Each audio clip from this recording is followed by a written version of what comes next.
Esiste l'attitudine casearia del latte? Questa era per certi versi la domanda che si sono posti i partecipanti a questo incontro che si è appena concluso qui a Thiene, presso l'Istituto per la Qualità e le Tecnologie Agroalimentari di Veneto di Cultura. Una domanda importante perché significa veramente molto per tutto il settore e soprattutto un'innovazione straordinaria. Sentiamo Luigino Disegno. Si può migliorare l'attitudine casearia del latte?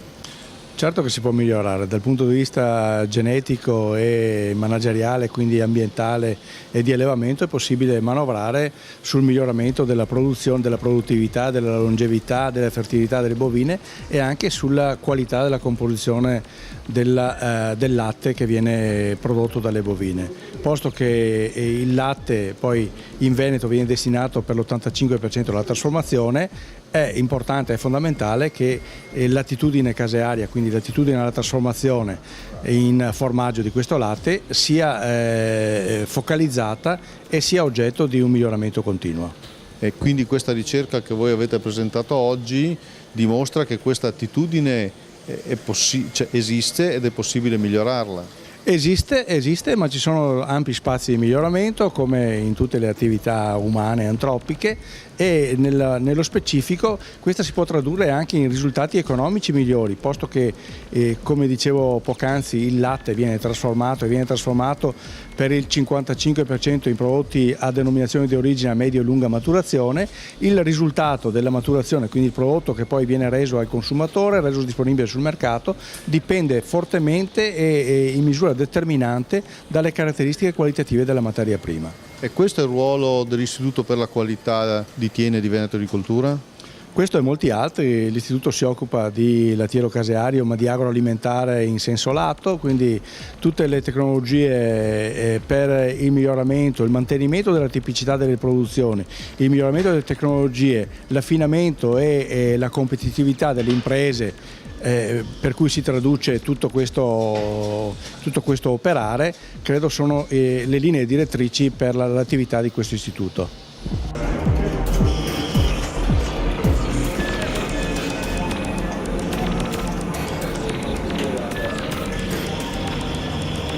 Allora bisogna premiarli sostanzialmente questi allevatori che si impegnano ad dare qualità, in questo caso elevando l'attitudine casearia del latte.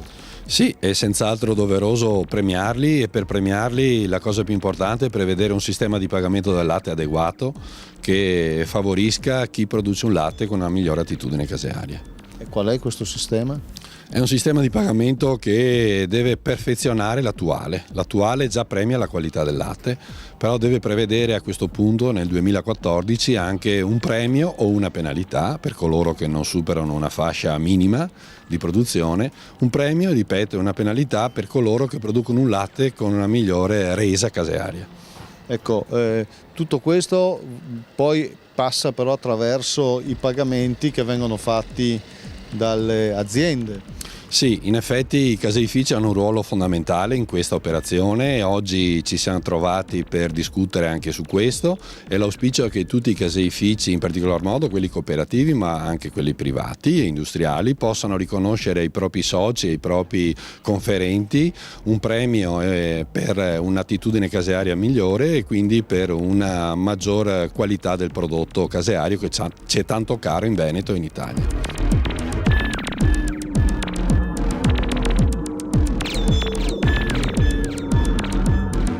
Cheese bull quindi vuol dire che si può fare formaggio da tori.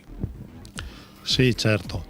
Ovviamente i tori non hanno mai fatto e non faranno mai formaggio, ma intendiamo da tori tramite l'influenza e il patrimonio genetico che questi possono trasmettere alle loro figlie, le quali saranno quelle che effettivamente producono il latte per fare il formaggio.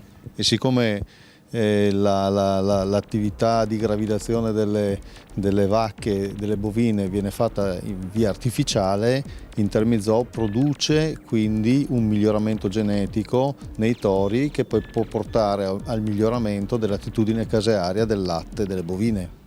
Sicuramente.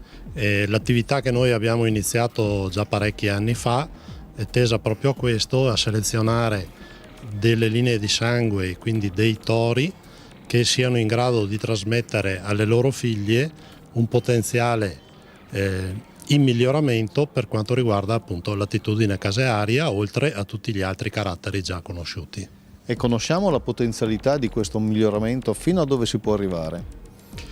Questa è una strada sulla quale siamo appena partiti, è un carattere completamente nuovo che in qualsiasi popolazione non è mai stato selezionato, e quindi possiamo dire che siamo all'anno zero, quindi da qui in avanti potremo avere solo dei miglioramenti se insistiamo su questo carattere. Viceversa, se non lo dovessimo curare, avrebbe, come già dimostrato, una tendenza al peggioramento, perché correlato negativamente con altri caratteri, come ad esempio la produzione. Se continuiamo a spingere solo sulla quantità di latte, il risultato per l'attitudine casearia sarà negativo. Quindi si tratta di un'innovazione assoluta? Sicuramente sì, è un'innovazione voluta, cercata e studiata da tutta la filiera latteo-casearia del Veneto, con la collaborazione di tutti, da Intermizoo che si occupa di genetica, l'università che fa la ricerca e i caseifici che raccolgono, trasformano il latte, coordinati da Veneto Agricoltura, che è l'ente preposto a questo tipo di attività per il Veneto.